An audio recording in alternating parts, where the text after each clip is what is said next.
Me is former U.S. Attorney Joe DiGenova. Joe, so good to see you. Appreciate your time today.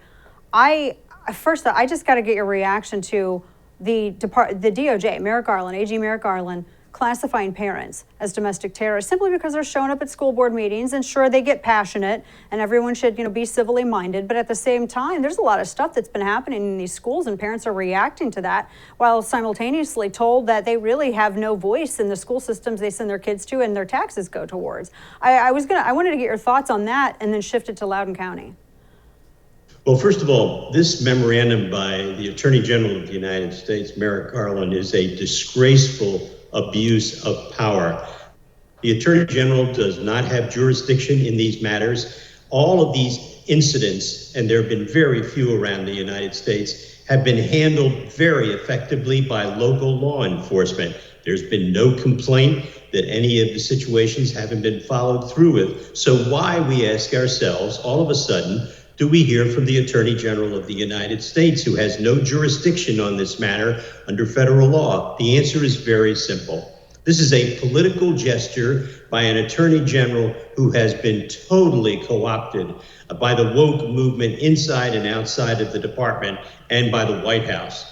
And there is no justification whatsoever for his asking the FBI to start coordinating with local law enforcement. Local law enforcement is perfectly capable of asking the FBI for assistance if they need it. And what's amazing is there is not one example of a local law enforcement authority asking for the FBI to interview in any of these matters. So what you are watching is pure politics, and it's a disgrace, and Garland has sullied the reputation of the department and himself. It's quite an embarrassment.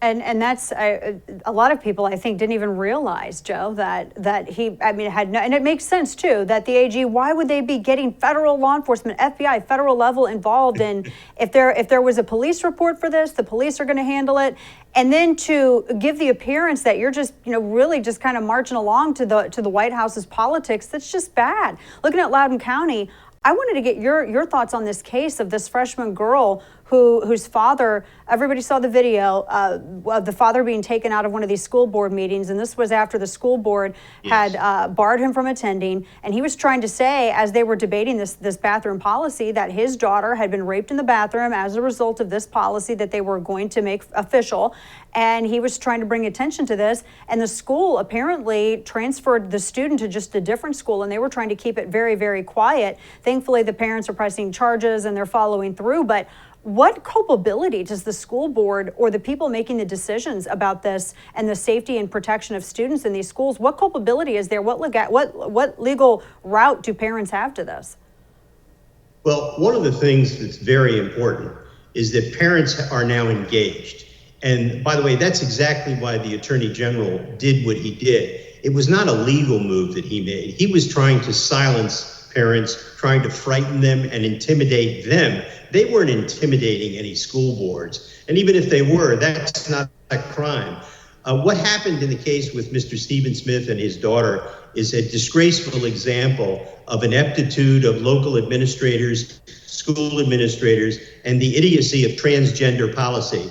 It is alleged that his daughter was sexually assaulted repeatedly by a person who claimed to be a transgender woman using the girls' bathroom. He was in fact a male, masquerading as a female, and sexually assaulted her in that bathroom over an extended period of time.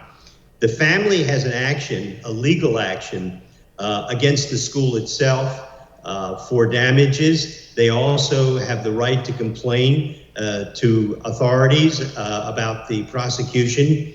And of course, the school and the school boards do everything they can to hide incidents like this because they don't want anybody to know that there are problems with transgender policies. And this is the worst nightmare, this particular case. This is what parents have feared all along, that fake people would get involved, use the girls' bathroom, and try to sexually assault young women. That's tragically what happened in this case. This young woman is going to be scarred for life. And then this poor father, Stephen Smith, tries to bring it to the attention of the school board, and they snuff him out at the meeting with just horrible tactics to arrest him and take him out of the meeting.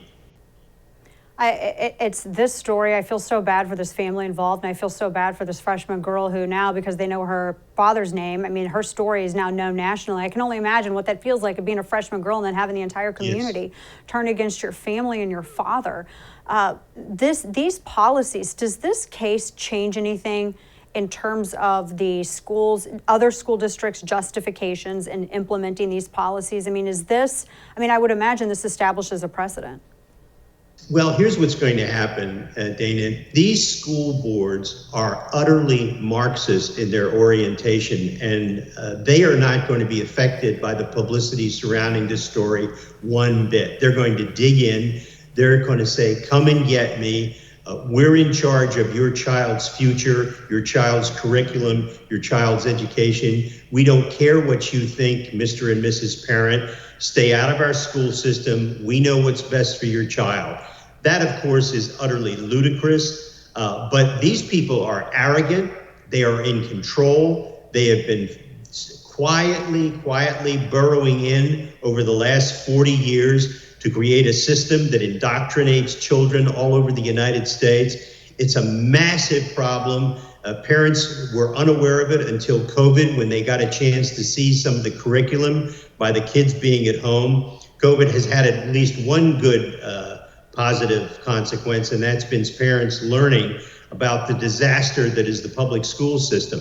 But I regrettably have to say that these school boards are going to fight back. They're going to resist change, and they're going to tell the American parent basically to go to hell. Wow. How far do you see this battle between parents, and now that they've brought in even